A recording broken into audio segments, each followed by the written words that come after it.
Hello and welcome to the podcast. Will we ever see the likes of Wolf Hall and Mr. Bates versus the Post Office again? I ask because neither could get funding from the streamers, the subject matter being thought too parochial, and neither has made its money back, despite actors, writers and directors taking lower fees. Peter Kosminsky, the director of Wolf Hall, has his doubts. He is now struggling to get the money together to make a film about Grenfell, and our public service broadcasters have much less money to spend on such expensive and time-consuming projects, with limited foreign sales potential. Peter has won just about every award going. He started as a documentary filmmaker before switching to drama and making some of the best and most controversial work seen on British television, frequently working with Thomas Cromwell, also known as Mark Rylance. I knew Peter when he was just starting out at the BBC, and a gentler, more modest person it would be hard to find. But he has a will of steel, a passionate commitment to public service broadcasting, and a willingness to mix it with politicians. Following his triumph with the final series of Wolf Hall, The Mirror and the Light, which surely will win most of the awards going, he's trying to persuade government to act to protect public service programming by setting up a new fund financed by a tax on streamers. He definitely does not want more tax breaks. I talked to Peter on Monday about that and about what it was like working with actors like Mark Rylance. Peter Kosminsky, welcome to the podcast. I was wondering if the world lost a great chemist when you switched at Oxford, or at least spent all your time, instead of studying chemistry as you're supposed to do, apparently being preoccupied with the stage and cinema and so on. Did you think you were going to become a chemist? I was an absolutely dreadful chemist, Roger, and I'm afraid I wasn't a good student at university. I chose to study chemistry because I had a very good chemistry teacher at school. And I think it's a mistake that a number of people make. I confused being inspired by a good teacher at school with a love of the subject. And when I got to university and the teacher was no longer there, I was just faced with the realities of the subject, and I realized it wasn't for me. But it was interesting, and I sort of carried on working on it, but I spent as much time as I could in the student theatre and doing other things. And then when I left university, with no hope at all as a science student, I applied to join a scheme that I think you also were a part of in your day, the general traineeship. I'm afraid somewhat earlier than you, I'm afraid to say. Mind you, I've always known you're such a determined but such a gentle and polite person, and yet lo and behold, within about 6 months of the BBC getting to the BBC, you'd fallen out with the drama department, and the BBC had effectively sacked you, at least temporarily. What happened there? Well, you're right. One laughs about it now, and I do laugh about it, but it was for a young man about a year and a half out of university on a graduate training scheme that had been very hard to fight my way onto. At the end of it, I was fired by the BBC's plays department, as it was rather quaintly called in those days. And suddenly I was out of a job. And I remember going to see the controller of BBC Two, Brian Wenham, who I'd worked for briefly on attachment while a trainee as a sort of planning assistant. He summoned me when he heard I'd been fired. I'd already got a job selling communication satellites for British Aerospace. So I was leaving the industry, and he summoned me in and said, "This is absolute rubbish. We spent a fortune training you. You're not swanning off to British Aerospace." And he phoned you, in fact, and he, of course, was a former head of current affairs and had been your boss. You at the time had moved strangely from being the editor of Panorama to being the editor of Nationwide, an early evening, sort of quite light-hearted current affairs program. And he said, I don't think he gave you any choice in the matter. He said, we've got this, well, actually, his language was quite fruity, Roger, so I'll probably spare you it. But it was essentially, take this man and sort him out. And so off I went, straight from the drama department, knowing nothing about news and news gathering, to work for you as a researcher. Well, I wonder I wonder why you got fired, because later on in life, in an interview to the Daily Telegraph, you said this: "I want to be on the outside shouting, sometimes rather shrilly, about things that upset me and annoy. That was my upbringing, that was my training, and that's what I'll do till I drop." So I still don't understand, how did you annoy the drama department? Did you just tell them they were doing lots of wrong things? No, I mean, it wasn't as simple as that. I was a script editor in the drama department, working for a relatively new producer. The truth is, I was rather foisted upon her, and we didn't hit it off. She told me my job was to be the friend of the writer, and my job was to recruit writers who'd never worked for television before, and they were to be new voices. So I found a number of people who essentially theatre writers who'd not worked in television, and she agreed to commission one of them, and he had to write a treatment. And he delayed and delayed and delayed, and eventually I went to see him where he lived in a tower block, I remember. And he said, "I can't do it because I can write dialogue, but I can't punctuate." So I said, "Well, that's okay. You dictate it and I'll type it for you." And I typed it on the typewriter that I used to write my script reports for this producer on. And when I submitted this on his behalf, she thought I was trying to pass off my own work as his, and she asked to be rid of me. But the reason I was able to come to you was because it was accepted that in actual fact I'd done nothing wrong. So the BBC was ready to pay out my 9-month contract. The BBC is generous as ever. They gave me 9 months. But I had no job because she didn't want to work with me anymore. So Brian Wenham sent me to you, and that's how I started directing, bizarrely, but by a series of... I mean, I'm extremely glad that happened now, although it was upsetting at the time, because I would never have ended up directing. It was you, in fact, who gave me my first shot at that. Well, just moving on from the directing, and I want to come to the policy issues in a moment, but I can't help but just because of the astounding success of Wolf Hall and The Mirror and the Light, wanted to know about this transition that you made from being essentially a documentary maker to being, well, a film director. I've lots of images in my mind for wonderful documentaries you made, not least Afghansy and so on.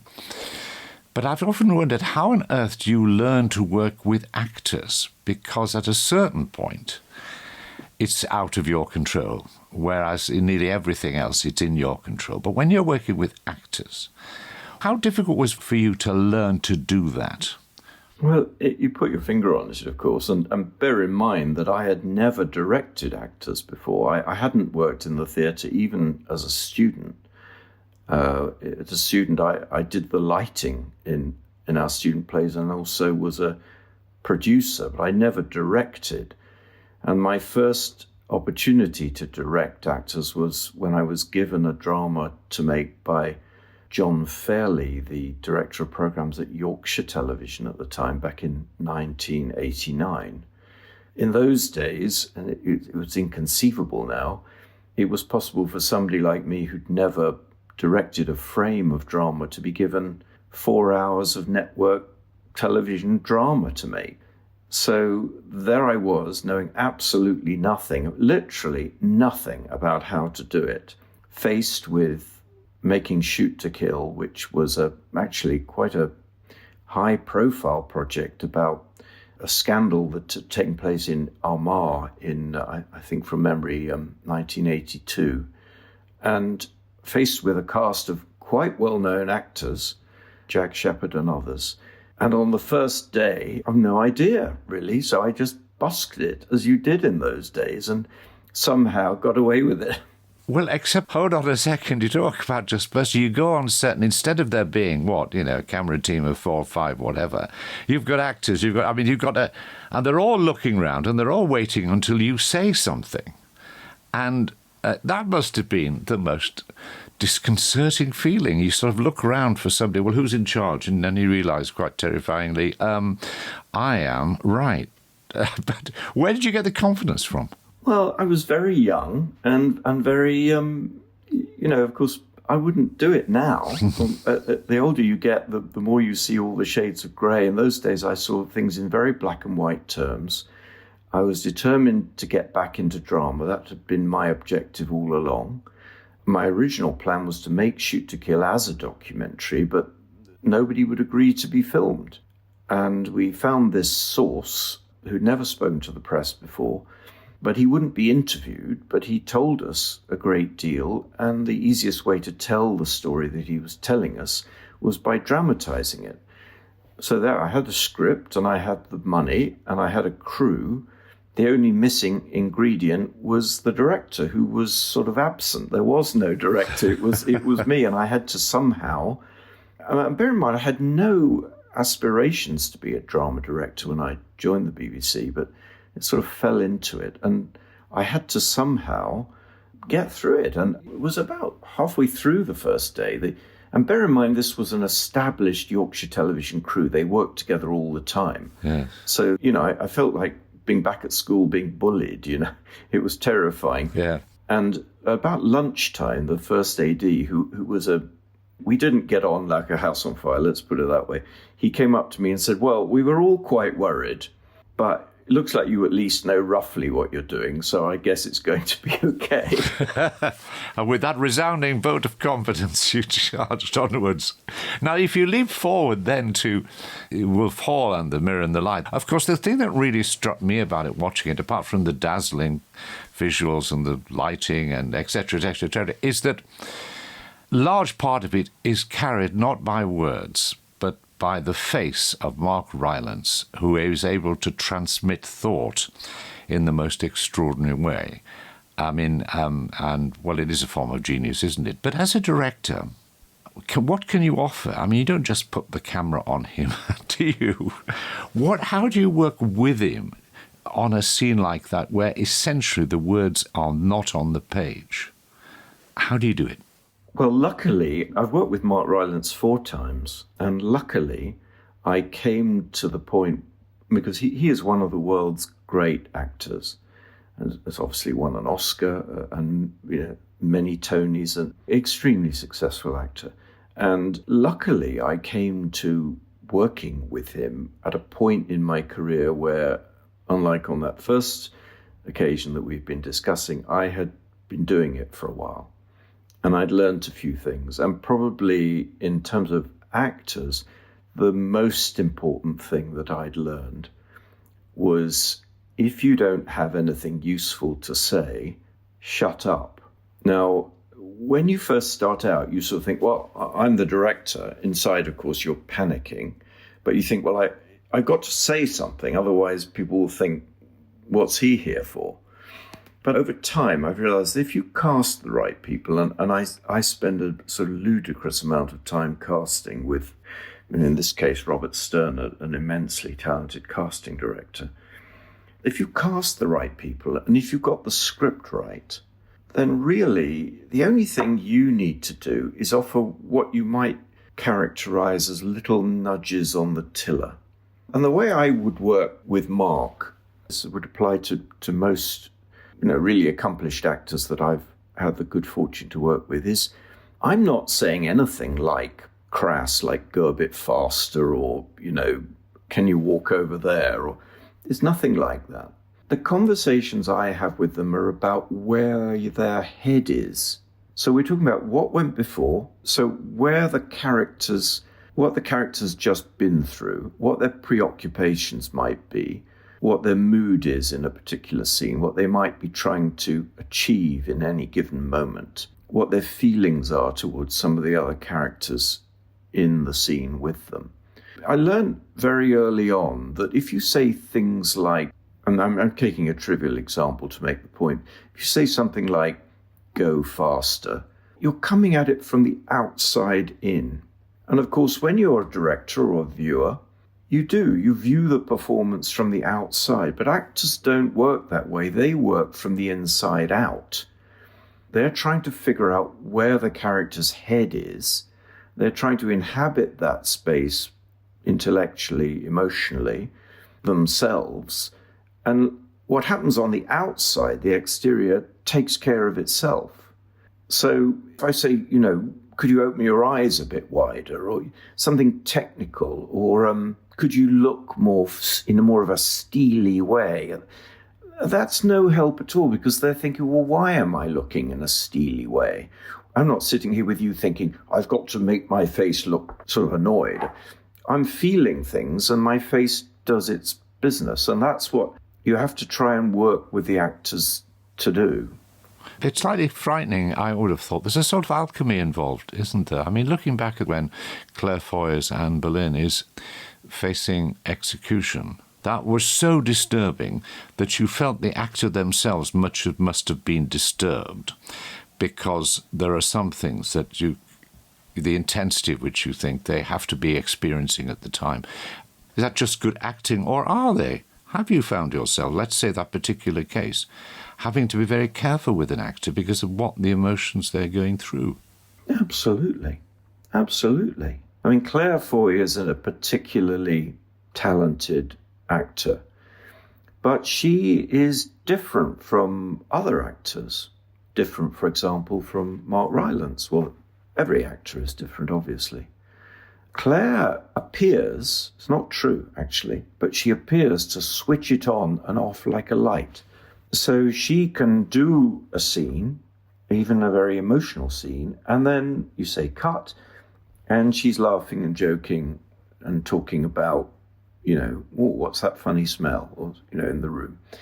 Now, I don't actually think that really is what's going on, but that's how she presents. Whereas other actors are absolutely determined to have a particular atmosphere in the room and are still clearly in the emotion after the scene is over. And it takes them sometimes the rest of the day, sometimes, an hour or two to come out of it, assuming they're not required to stay in it for another take or another scene. Now, Claire, just think about that particular scene, which certainly was, for me, one of the sequences probably I'm most proud of in my whole working life. A number of things conspired there. First, and I think probably most importantly, the weather. We had been filming all summer, and it was a particularly hot summer. And all the time we were getting closer and closer to this execution sequence, I was thinking, how on earth are we going to do this utterly grim moment in baking sunshine? And we travelled to Dover Castle, which we were using to double for the Tower of London. And by some seeming miracle, the fog descended, or came in from the sea, I'm not sure which. It was bitterly cold, extremely windy, and a sort of light drizzle. It was horrible. The conditions were horrible. And Claire would, if you see photographs, behind the scenes photographs, you can see me leaning in really close, talking to Claire when she's blindfolded, ready to be executed. And I'm wearing this enormous padded coat and a woolly hat and gloves. And Claire is there in not much more than a shift. So first of all, she was extremely cold and being buffeted by the wind.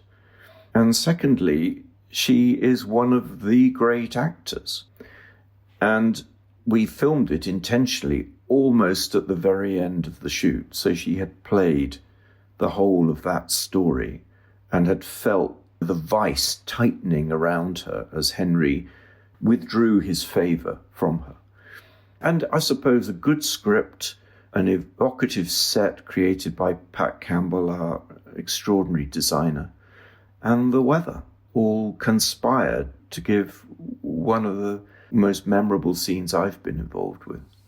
Now, of course, that series was extraordinarily successful. You won heaven knows how many awards and so on. So you would have thought it would be a shoo-in when you came up finally with the script and the casting and everything scheduled to shoot the final series, The Mirror and the Light. And the streamers, did they pass on this? But they wouldn't fund it.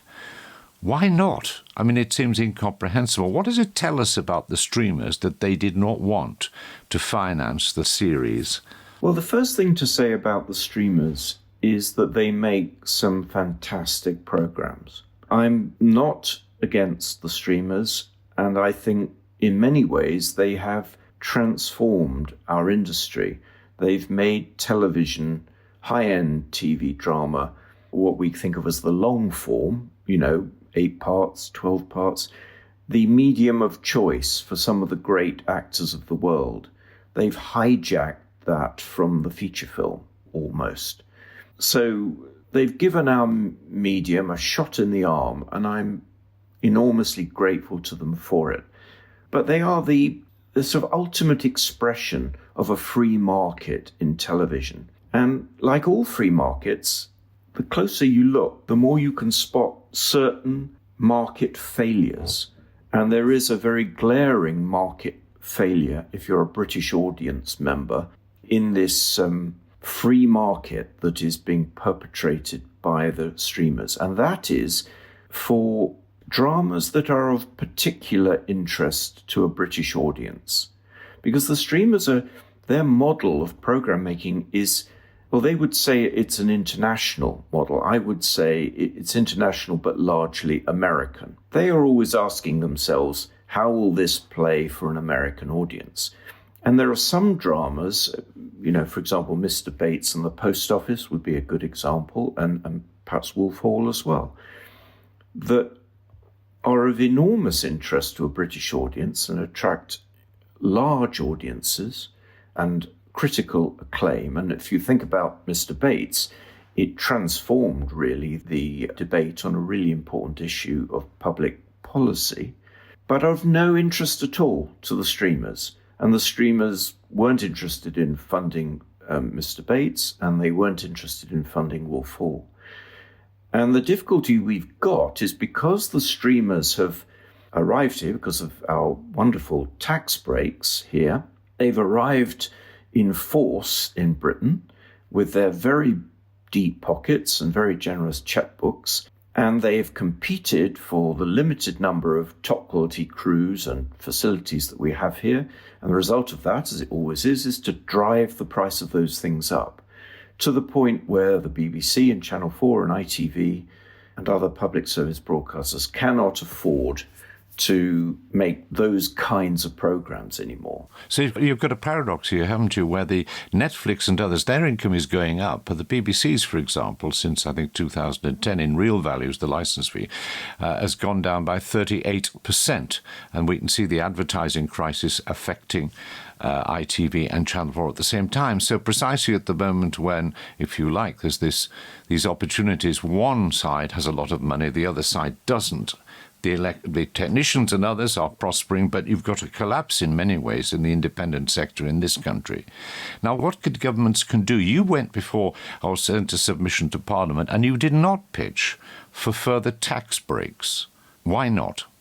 Well, of course I thought about it, and I certainly know that increasing the already quite generous tax breaks, in other words, the amount of our budget that can be just written off against tax, seems on some level to be a really obvious solution. I know it's one that the government is actively considering, but as a program maker of 44 years experience, not quite as long as you, Roger, but almost. But you're still working.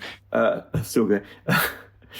I'm afraid I have to tell the government and the Treasury that it would actually not solve the problem and, in actual fact, exacerbate it. And the reason is twofold. First of all, the tax breaks, really almost however generous that they could conceivably be. I mean, obviously, that we have to work within the world of what's real and possible, and what the Treasury would accept, will never solve the current funding shortfall. And I know that because I've made these dramas for many, many years. But more importantly, what will the actual effect be of increasing the tax breaks? Well, it'll make this an even more attractive place for the streamers to come. So they'll come here in even greater numbers with more and more of their programs, but they will still have the same editorial criteria for what programs they want to make. They won't make Mr. Bates and Wolf Hall. They'll continue to make American-skewed drama series, and in the process will pay our crews and for our facilities more and more just as they have in the past, and drive up the costs, just as they have in the past, of those crews and facilities to the point where it'll become even more difficult for the public service broadcasters to afford to make these kind of British skewed dramas. So rather than helping the problem, it will actually make it worse. Now, what you've called for is that the makers of, the streamers, should 5% of their streaming income should become part of a UK cultural fund that would finance high-end drama, quote, of specific interest to UK audiences, but which doesn't necessarily have cross-border appeal. A British TV body with its self-financing cultural fund would be brought into existence entirely to address the market failure. Its criterion wouldn't be profit, it would be excellence. Now, people say, well, in theory that's fine, but who is fit to decide? And would they make the decisions that you or I and others might want? So presumably, if such a fund were possible and if it was created, crucially would be who would run it. So in your view, who would run it and what criteria could be imposed on the fund to ensure that it does actually fulfill what you wish it to do? Well, these are the central questions, obviously, and you're right to raise them. Just a couple of things before I answer. First of all, I'm only proposing that 5% of the streamer's UK subscriptions would be held back and go into this cultural fund. That's just a name I've conjured up. You call it what you like, really. And the second thing to say is that if we did this, we would not, I'm sorry to say, be pathfinders. 17 other countries in Europe already levy the streamer's subscription income in exactly this way to create funds. And I'm simply saying that why don't we do the same? Now, it wouldn't cost the government anything because the running costs of what would be a very slim organisation would come out of the fund created by this levy. And to get to your very salient question, the people on this body, let's call it British TV. We used to have a thing called British Screen for the feature film industry. Let's call it British TV. Who would be on it? Well, it wouldn't be politicians, that's for sure. It wouldn't be regulators. It wouldn't be financiers. It would be producers. It would be people with experience of making this kind of television program, people who could command the respect of the industry. That's the first thing. They would not sit in post forever. In other words, creating sort of little potentates with the power to say yay or nay to productions. They would probably have something like a 5-year term, and then they would go back into production and others would take their place. And we could come up with a system where they were elected or where they were nominated by various bodies, such as the producers' body or the directors' body or the writers' guild. There are a number of ways that the membership could be found. Or it could just be something that's applied for and you could have a competitive process. The key point, Roger, and I think this is the one I would really like to have an opportunity to make, is that this would not be an investment. It would be a grant. Now, you might say, well, why? Well, one of the reasons why this kind of body has always failed in the past is they become obsessed with profit. So they put some money into production, but they want to know how they're going to get it back. Now, let's just say I'm a producer and I already have the BBC or Channel 4 or ITV ready to finance my series. And I have the tax break, and I also have a sales advance. This means a sales company has given me some money based on the international sales that they think they'll be able to get for this program that I'm proposed to make. And there's a shortfall. It's the difference between us being able to make this program, even with all these elements in place, and not. And then we go along to British TV and we say, we need this chunk of money to be able to start production. Now, if they say, okay, we'll give you this chunk of money from our cultural fund, but we need to recoup it in what we call first position. In other words, as soon as there's any profit, we need to get our money back. Well, the problem with that is it destroys the existing financing structure, which you're bringing to British TV and asking them to augment. Because all the other financiers will be saying, well, hang on, if we're no longer in first position or second position, we're bumped down now into second position or third position, that reduces the amount of money we're prepared to give you. So I think it's essential that this is a grant. The body itself is funded from the fund. It doesn't require profit. It doesn't rely on profit to keep going. It continues to be funded as long as the streamers have UK subscribers. And that releases this fund and the people adjudicating on it from the requirement to make a profit. The only criterion now for them is excellence. So they look at a project, and what are they looking for? And you've asked this question. First of all, they're looking for something that has little or no chance of being supported by a streamer. If the streamers are likely to support it, there's no point in them. Secondly, they're looking for excellence. Thirdly, they're looking for a high regional element. In other words, is this all going to be shot in London or in some studio on the outskirts of London? Or is this employing crews and facilities in some other centre in some other part of the UK? And these are the kind of criteria that they would employ. And this is the sort of thing, obviously, that, I mean, you yourself, I read, in terms of also Mark Rylance and indeed of your writer, it had to drop your fees substantially in order to get the final series of Wolf Hall made, which is to your credit, but you can't depend upon that or ask that of people in the future. So take a project that you've been working on, I know, for a very long time, like Grenfell. How close is that to actually going into full-scale production, and will you be able to fund it at the moment, given the fact that it is such a, as it were, domestic subject matter, and one imagines, having listened to all the detail that's come out, something which will have to be fairly lengthy and fairly detailed when you finally do make it? Yes, well, of course, you're asking a question that I'm asking myself all the time.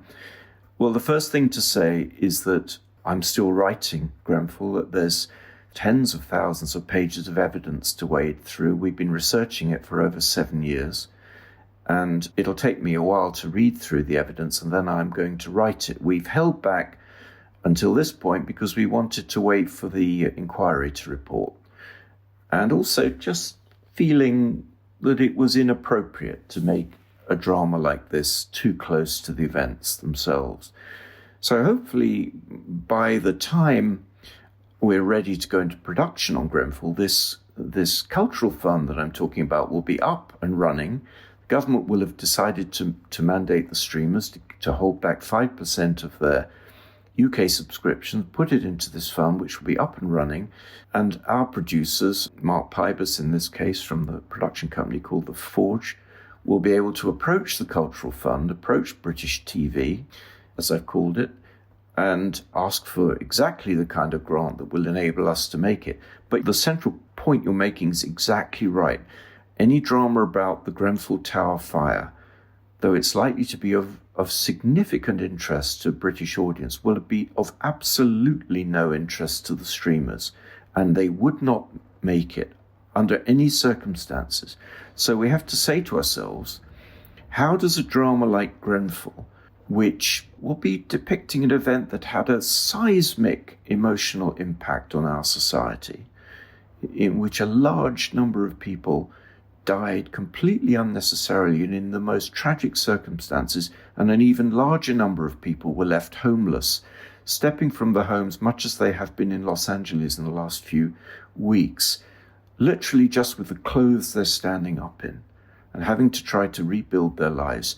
Are we really saying that British television is incapable of making a drama about this critical subject to a British audience because a bunch of American streamers don't think it's interesting enough to finance?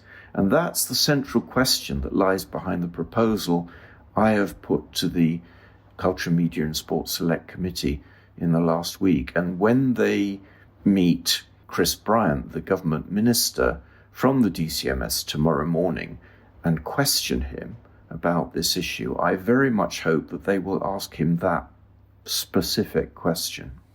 Finally, Peter, these projects that you get involved in take so long to come to fruition. How do you keep going?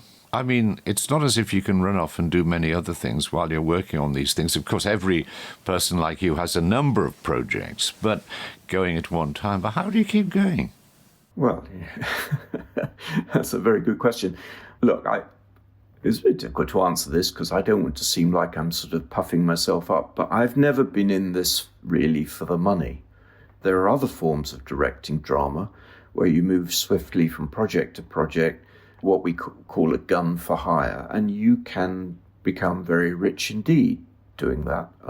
If you choose your projects and if you're in demand. The kinds of things I make take a long, long time to make. Warriors, for example, took 11 years to make, and for most of that period, it's completely unpaid. So what do you have? Well, you try and do several projects at once, and you try, when you do get paid, well, first of all, to make sure you're paid a decent amount, and then you try to live on that in the intervening period. But it's also important that you choose subjects where you know that your interest and your passion for telling that story will sustain you across what may be many, many years. Well, the programmes you've made, and not least the recent series, The Mirror and Light, will sustain lots of us for many, many years. Peter Kosminsky, thank you very much for talking to us. Thank you, Roger. It's been a pleasure. Our thanks to Peter Kosminsky. And since we recorded that interview, there have been lots of leaks in the press about forms of funding the BBC which might be being considered, but I think a lot of it is simply speculation. As for Peter's idea, well, we'll see what happens. Now, if you've been enjoying this podcast, please do support us. It will cost you less than a cup of coffee a month. You can do this by either a one-off payment on our crowdfunding page or regularly by signing up to patreon.com/BeebWatch for £1.99 per month. By signing up to Patreon, this will also entitle you to my weekly blog, which gives my take on the week's interview. You don't have to read it. The link to this and our crowdfunding page can be found in the description of this programme. And that's it for this week. As you probably know, this podcast is presented by me, Roger Bolton, and it's produced by Kate Dixon. The sound is by Dave Kitto, and special thanks to Quinn Genty. It's a Good Egg production. Until next time, goodbye.